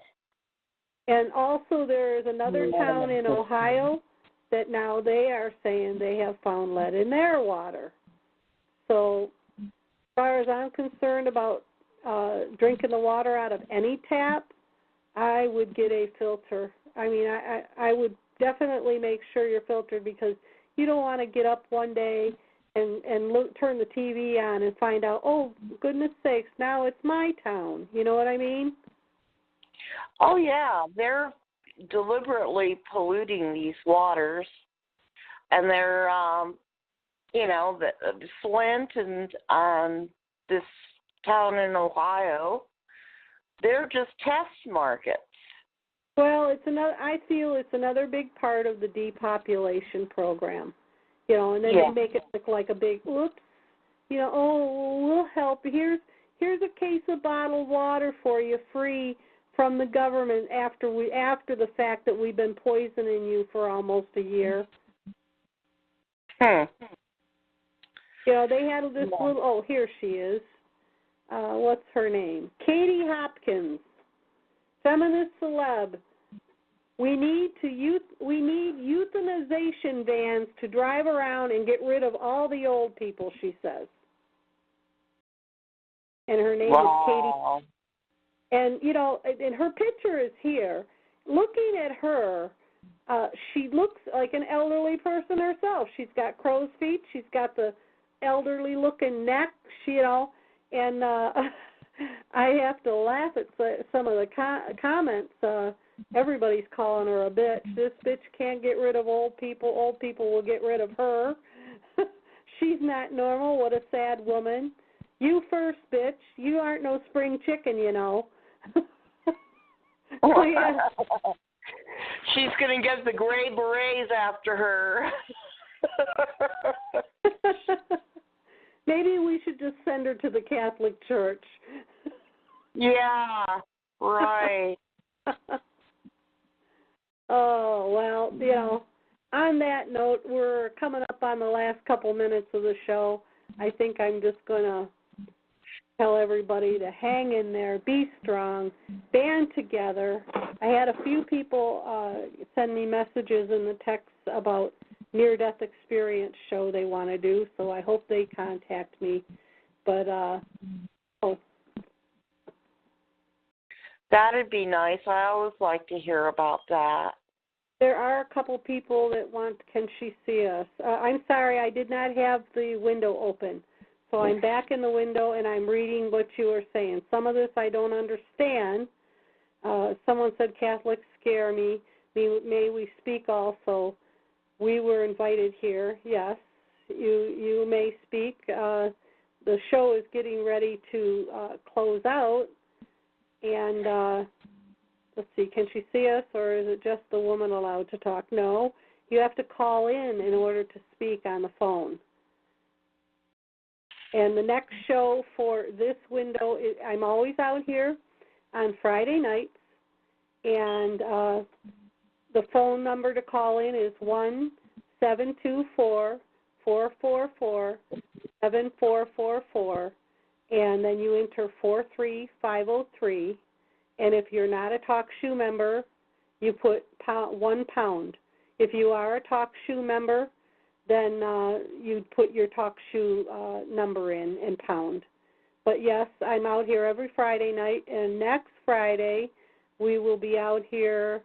Next Friday I will have my holistic healing call on this Friday coming up, because my Friday night show is going to be on Wednesday next week, because my guests could not come out on a Friday.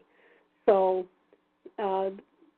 this 43503 window will be open at 9 p.m. Wednesday of next week, and we will be talking about Planet X. And on Friday, in the 46333 window at 9 p.m., we'll be teaching holistic healing. Then the week after that, I will be going back to Friday nights with this window, which is 43503, and we again will be talking about Planet X. So we'll have some interesting shows coming up. I also was contacted this evening about near-death experiences to do a show on that. So we will be delving into that some more. And we will be getting a hold of Kevin and trying to organize a group to help him expose what is happening to the children. And for those that came in late, I'm sorry that you missed the show. But if you would like to listen to this recording, then go back into the window and you can go into my archives and listen to it later at your own leisure. I want to thank you all for joining me. Hi. Hello, Roddy. I'm sorry that you joined me late. I want to thank you all for joining me. And, if you want to go into my archives and start listening to my shows, you're more than welcome to. They're all there. They're all on different subjects. When you lose your audio, you have to that happens a lot. You have to log out and log back in. I'll have to write that in there. Hold on, because they can't hear me.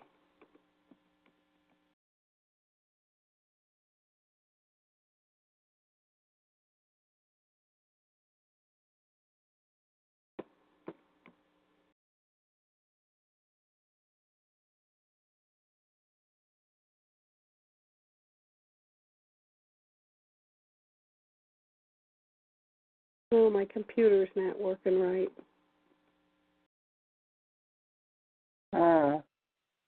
Isn't that interesting? Yeah. I wonder why. Those that can hear me, when you lose audio, you have to log out and log back in. Okay, well, I want to thank you all for joining me. I'm sorry that you missed the call. It was very, very interesting. You can go back in and listen in the archives. Kevin gave a lot of information of his evidence and his website and his books about what's happening to the children. And, you can contact him if you'd like to help him in his plight to speak out about the atrocities that are happening to child trafficking and children that are being child sacrificing. This has to be stopped. We have to stand up for the children. All the children are ours. So I want to thank you all for joining me.